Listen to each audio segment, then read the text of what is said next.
terkena modus dari seorang peruqyah yang ngaku-ngaku satu jaringan dengan MFO, dengan Muhammad Faizar. Sekalinya ruqyah itu dibanderol dengan harga yang lumayan fantastis. Nggak keberatan dengan tarif atau apapun, hanya saya merasa kok beliau ini terlalu banyak membawa-bawa nama Ustadz Faizar, termasuk dia ini apakah, jadi saya mempertanyakan kredibilitasnya gitu loh, Tat. Kami temui kan dengan Ustadznya juga, tetap kekeh kami memiliki perjanjian, istilahnya dengan Ustadz Faizar itu memang rekanan gitu, memiliki ada surat perjanjiannya, ada kerjasamanya. Saya sudah bilang juga, Ustadz Faizar membantah. Kalau dia sampai ngomong gitu itu penipuan itu. Kalau dia bilang ada akad perjanjian atau bilang satu jaringan, minta mana buktinya?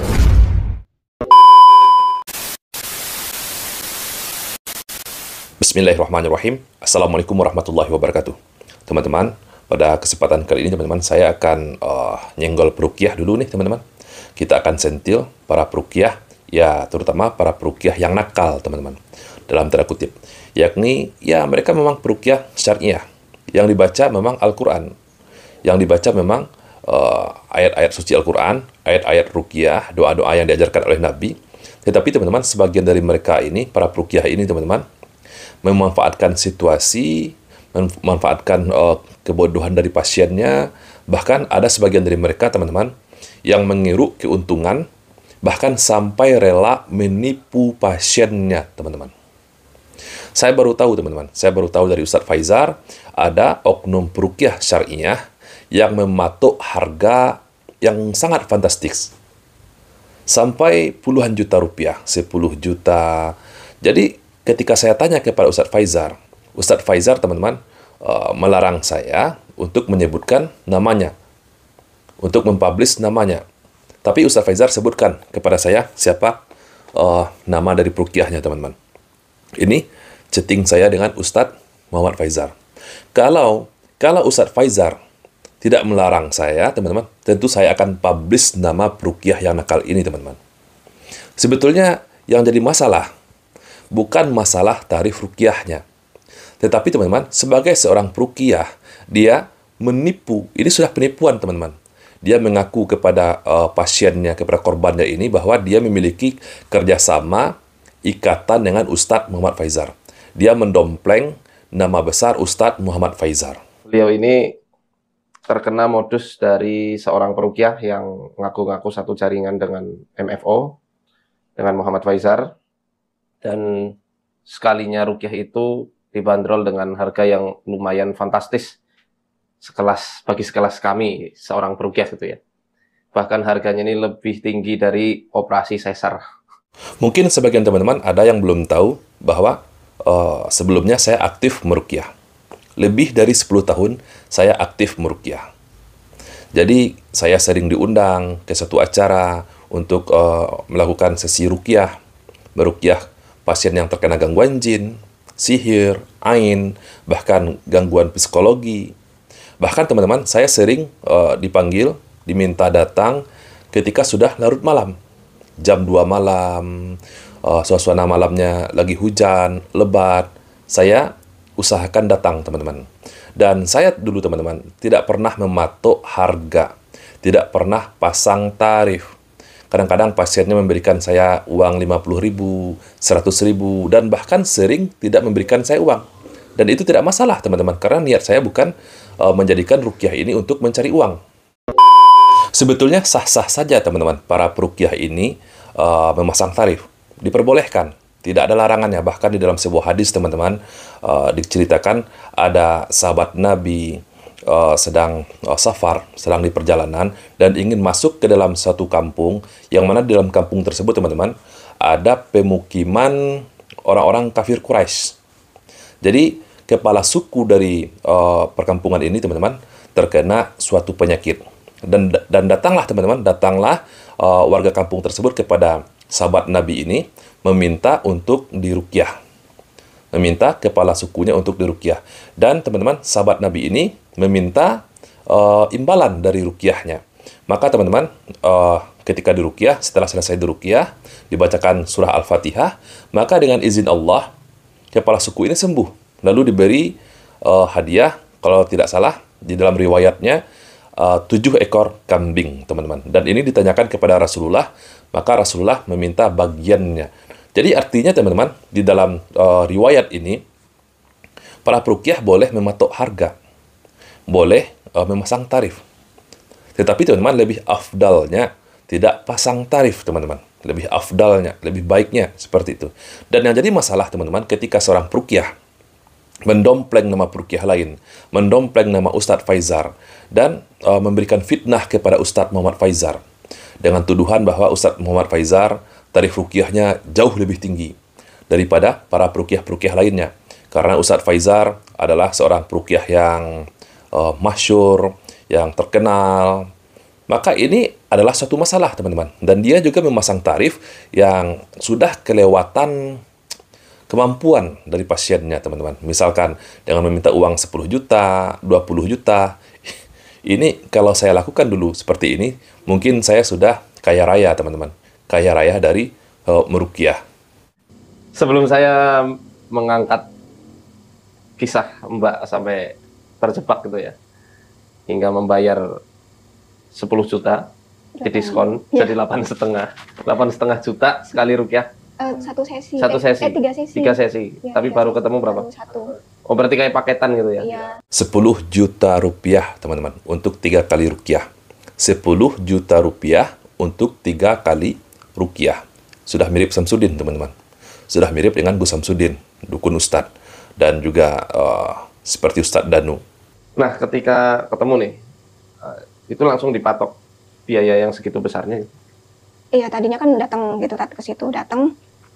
Lalu didiagnosa dulu, Tat, bayar dulu 350.000. Konsultasinya. Konsul 350? Iya. Cepat sugih, Nyong. Ini sih sudah kelewatan, teman-teman. Konsultasinya saja, untuk bicara dengan ustadznya saja, harus bayar uang 350.000. Itu belum diruqyah, teman-teman. Baru konsultasi saja, buat berjumpa dengan ustadznya saja. Seperti yang saya katakan tadi, teman-teman. Kalau saya dulu meruqyah, itu palingan cuma 50.000, 100.000. Dan saya tidak pernah pasang tarif, teman-teman. Itu hanya kemauan dari pasiennya sendiri. Memberikan siklasnya. Umroh langsung gitu. Masya Allah. Dari konsul langsung, ya nggak lama saya masih mencerna ini, kok apa rada serem juga gitu. Tadi diagnosa saya dibilang, ini nanti yang bikin kamu kalau misalkan ada tiba-tiba bisa bikin penyakit, tiba-tiba ada penyakit kronis seperti kanker, gagal ginjal, itu karena ini hasad, jin hasad itu. Saya langsung pikir, saya kaget gitu, terus aduh serem juga ya saya. Ya terus habis itu beliau mengatakan mahar. Nggak lama setelah itu dia bilang butuh 3 kali sesi untuk ruqyah bukan pertama ya, untuk jin hasad, saat menutup apa batin gitu ya, gerbang batin. ya, menutup gitu. celah lah ibaratnya. Berapa jam ketika sesi pertama itu? Sebentar sih, Tat. Sejam ada sejam? Habis maghrib kita mulai sampai Nggak setengah jam kayaknya ya. nggak sampai isya juga sih. Nggak sampai isya. Maghrib sholat dulu, nggak sampai isya. Nah, yang saya nggak terima tuh chat yang ini nih. Teman-teman bisa lihat. Dia bilang, karena populer gitu ya. Katanya mahar saya jauh lebih tinggi daripada mereka ini. Iya. Daripada orang ini nih. Itu jelas fitnah. Lah, tahu dari mana kok bisa sampai ada ucapan kayak gitu. Saya memang ada event berbayar, itu pun 1 tahun sekali. Nggak mesti juga. Kadang kalau butuh biaya perawatan alat-alat media itu memang kita buka, Mbak. Ya. Tapi terbatas, hanya untuk misalnya 30, ya sesuai kebutuhan. Sesuai kebutuhan kita, budgetnya berapa buat biaya perawatan atau nambah alat. Misalkan satu paket, teman-teman, para peruqyahnya, ustadz ruqyahnya membuka satu paket sesi ruqyah, bukannya ruqyah saja. Misalkan sudah dengan bekamnya, misalkan dengan sudah herbalnya untuk beberapa bulan, beberapa hari, misalkan. Maka itu sah-sah saja, teman-teman. Sah-sah saja peruqyahnya memberikan atau mematok harga. Tetapi tetap dengan sewajarnya. Dengan sewajarnya, sah-sah saja, teman-teman. Sah-sah saja para peruqyah meminta tarif, tetapi dengan catatan sewajarnya. Atau, teman-teman, uang dari pasiennya, infak dari pasiennya digunakan untuk umat, untuk pembangunan masjid, untuk yatim piatu, untuk sumbangan kepada pondok hafiz Quran. Ya, itu sah-sah saja. Itu diperbolehkan. Tetapi, teman-teman, untuk memperkaya diri sendiri dengan memasang dan mematok harga yang tidak sewajarnya. Bayangkan, buat sesi tanya jawab saja, buat jumpa dengan ustadznya saja, itu sudah 350.000. Cepat kaya perukiahnya, teman-teman. Ini adalah perukiah-perukiah yang ingin mencari keuntungan dunia, yang ingin memperkaya dirinya. Sampai biaya rukiahnya tadi 10 juta. 10 juta rupiah. Na'udzubillah. Kadang kalau butuh biaya perawatan alat-alat media itu memang kita buka, Mbak. Ya. Tapi terbatas, hanya untuk misalnya 30, ya sesuai kebutuhan. Sesuai kebutuhan kita, budgetnya berapa buat biaya perawatan atau nambah alat. Itu sejujurnya kemarin berapa? 1,8 dan kita ada durasi minimal 2 jam, maksimal 3 jam. Maksimal. Jadi nggak lebih dari 3 jam. Jadi, tapi ada minimal ya, minimal 2 jam sharing konsultasi termasuk ini penjelasan ini.